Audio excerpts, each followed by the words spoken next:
എനിക്കൊന്നും പറയാനില്ല, എനിക്ക് സന്തോഷമുള്ളൂ. അവരവരുടെ ഫ്രസ്ട്രേഷൻ തീർക്കുന്ന ഞാൻ പൈസ ഉണ്ടാക്കും, അത്രേ ഉള്ളൂ.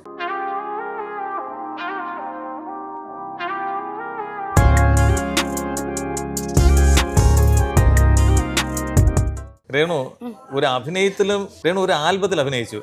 ആ അഭിനയം പോലും ഇപ്പൊ വിവാദമായിട്ടുണ്ടല്ലോ.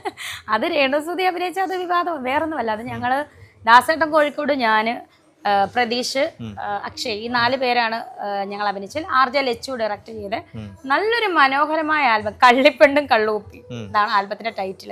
റിലീസ് ആയ നല്ല വ്യൂസ് ഉണ്ട്, നല്ലതായിട്ട് ഓടിക്കൊണ്ടിരിക്കുന്നത്. കാരണം അതിന് മുന്നേ വിവാദങ്ങൾ പൊട്ടി പുറപ്പെട്ടല്ലോ. ഞാൻ രേണുസുതി അടങ്ങുന്ന 4 എന്താ പറയാ താരങ്ങൾ വിത്ത് ഡയറക്ടർ കള്ള് പ്രൊമോട്ട് ചെയ്തു. സിനിമയിലൊന്നും കള്ള് പ്രൊമോട്ട്, അല്ലെങ്കിൽ സിനിമയിലൊന്നും കള്ള് രംഗങ്ങൾ കഞ്ഞിവെള്ളം വെച്ച് കാണിക്കുന്നുണ്ട്, നമ്മളും കഞ്ഞിവെള്ളം വെച്ചാണ് കാണിച്ചത്. അതല്ല അവർക്ക് പ്രശ്നം. രേണുസുതി അഭിനയിച്ചല്ലോ അതിനകത്ത്, നമ്മള് കഞ്ഞിവെള്ളമാണ് കാണിച്ചതെങ്കിൽ പോലും വൻ വിവാദമാണ്. ആ വിവാദത്തിൽ എങ്ങനെയും ഓരോന്ന് വിവാദമാകുന്നു. അടുത്ത് ചെന്ന് ഇറങ്ങുമ്പോ തന്നെ ചിലപ്പോ ഒരു കേസ് തൊട്ടായിരിക്കും ഇറങ്ങുന്നില്ലേ? അതെ അതെ, കേസുകളുടെ കൂട്ടമാണ്. ഞാനും ഓർക്കും അവിടെ നിന്ന് ഇങ്ങോട്ട് ഓരോ പ്രാവശ്യം കയറി പോകുമ്പോൾ ഇനി കുറച്ച് നാളത്തെങ്കിലും വിവാദമൊന്നും ഇല്ലാതെ സമാധാനമായിട്ട് ഇവിടെ വന്ന് പ്രൊമോഷൻ ചെയ്യാന്ന് ഓർക്കും. ഇവിടെ എന്തിട്ടാലും അതിന്റെ പുറത്ത് വിവാദം. അല്ല, ഇവിടെ വരുമ്പോഴേക്കും ഇവിടെ ചെയ്യില്ല എന്ന് പറയും, ഇവിടെ ചെയ്യില്ല, അവിടെ ചെല്ലുമ്പോ അവിടെ ചെയ്യില്ല എന്ന് പറയും. ഇത് അതും അതിലൂടെ പലരും എന്നാ ആകെ ഇച്ചിരി 5 ഇഞ്ച് പോലും ഉണ്ടോ? അതും ഇല്ല. എന്തായാലും കൊള്ളാം. ജീവിതത്തിൽ പലതും നമ്മൾ എന്താണ് ഓരോ കാലഘട്ടം കഴിയുമ്പോഴും പലതും പഠിക്കുകയാണ്, പഠിപ്പിക്കുകയാണ്.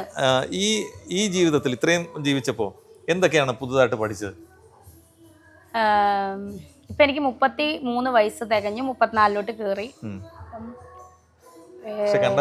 പറയൂല, അതെല്ലാരും പറയും. പക്ഷെ ഇതിന്റെ അടിയിൽ വരുന്ന കമന്റ് അതല്ല, അവള് പല്ലി, പാറ്റായി, എലി, ഓന്ത്, അരണ ഇത്യാദി.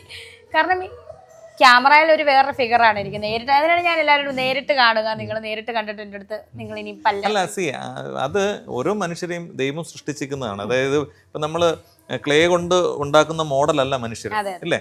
അപ്പം സ്വാഭാവികമായിട്ടും ഓരോരുത്തരുടെയും ഫീച്ചേഴ്സ് ഡിഫറെന്റ് ആയിരിക്കും. അതില് നമ്മൾ അങ്ങനെ പറയുന്നവരെ എനിക്കൊന്നും പറയാനില്ല, എനിക്ക് സന്തോഷമുള്ളൂ. അവരവരുടെ ഫ്രസ്ട്രേഷൻ തീർക്കുന്ന ഞാൻ പൈസ ഉണ്ടാക്കും, അത്രേ ഉള്ളൂ. വിഷയമല്ല. എന്തായാലും നമ്മൾ പറഞ്ഞു വന്നത് എന്തൊക്കെ കേട്ടാലും ഞാൻ എന്തായാലും മുന്നോട്ട് തന്നെ പോകും. എനിക്കൊരു എന്താ പറയാ, ഞാൻ ഡൗൺ ആയിരിക്കത്തില്ല. അതായത് നമുക്ക് ജീവൻ എന്തായാലും ഒരു ദിവസം നമ്മൾ വിളിക്കുമ്പോൾ, ഭഗവാൻ വിളിക്കുമ്പോൾ നമ്മൾ പോയേ പറ്റത്തുള്ളൂ. അതുവരെ നമുക്ക് കഴിവുണ്ടോ, നമുക്ക് അവസരമുണ്ടോ, നമ്മളത് വിനിയോഗിക്കും. Thank you. ഒരുപാട് ഉയരങ്ങളിലെത്തട്ടെ. വീണ്ടും അടുത്ത പ്രാവശ്യം കാണുമ്പോൾ നമുക്ക് ഇതുപോലെ ഇരുന്ന് സംസാരിക്കാം. അപ്പോൾ ഇതിലും വലിയൊരു സെലിബ്രിറ്റി ആകട്ടെ. ഈ മാസം ഇപ്പൊ നമ്മളിപ്പോ പറയുന്ന പോലെ ഇപ്പം 3 ലക്ഷം ആയിട്ടുണ്ട്. ഇനി അടുത്ത് കാണുമ്പോൾ ചിലപ്പോൾ ഒരു 10 ലക്ഷം ആവട്ടെ.